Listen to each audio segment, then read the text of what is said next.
Wait a second, so to show you so depending on what we have to do, we now have 3 electric and efficient options. We have cargo bike here for close by errands, but we need a bigger load. Then we have an electric folding cargo bike with minimal load, and if you need something quick and light, and then we have our Tesla here, quite energy efficient and non-polluting as far as it goes.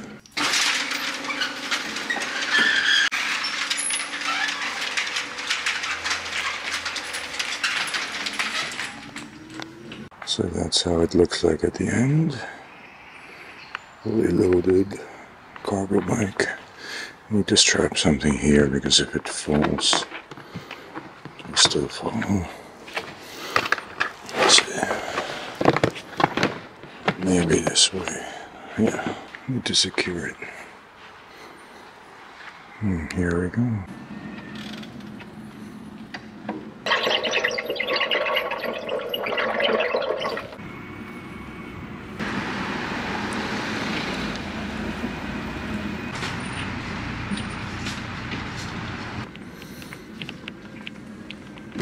See if I can make it around this bend.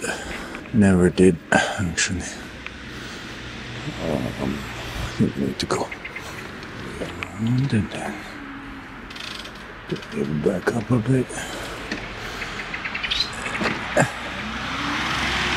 Yeah,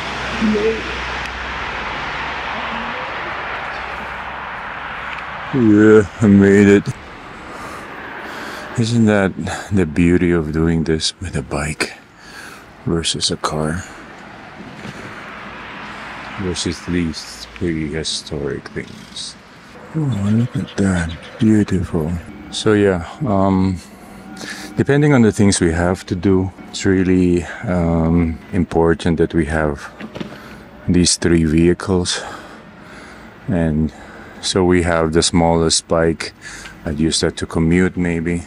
Wait, let me change the view on this. Is it better now? I think it's better. So yeah, depending on the use case, on what we will need, what for close distances, I think, and huge loads, it would be this one here.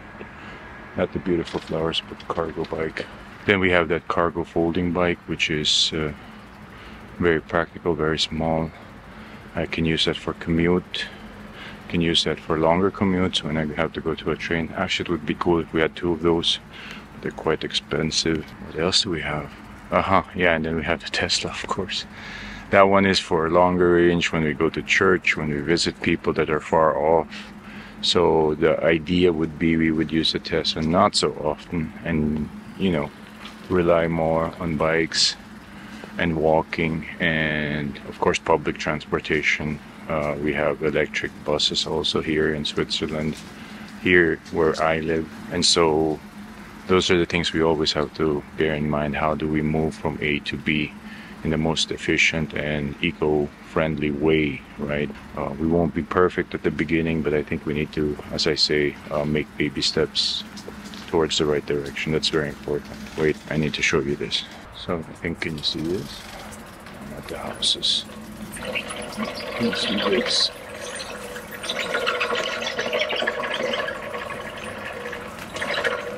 That's the rig. And look at that, I can see the Alps the Pilatus. I don't know if you can see that. And you see, look at the cars at the recycling center. They're all waiting and polluting the air while waiting. Maybe they switched off the engine. Hopefully they did. But look at that view. I mean, you can take your time. There's no rush. If you wake up early enough, of course.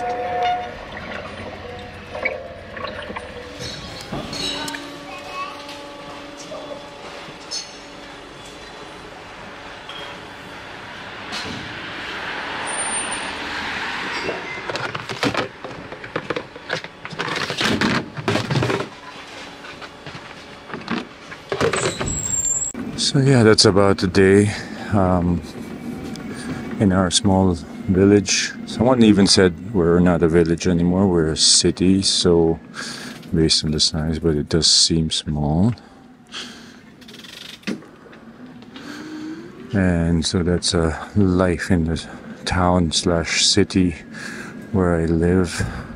Before work, I try to every Wednesday do the recycling, because the recycling place is open early on a Wednesday, so you can get something done before that. Yeah, and so now it's off to work. And yeah, I think just on a side note, lastly, I think keeping it local is very important, and just taking your time, you know. Oftentimes when we want to save money and save time and we want to hurry, things gets expensive and costly for our planet, and it will cost us something in our life ultimately. So I think one good thing is to take your time.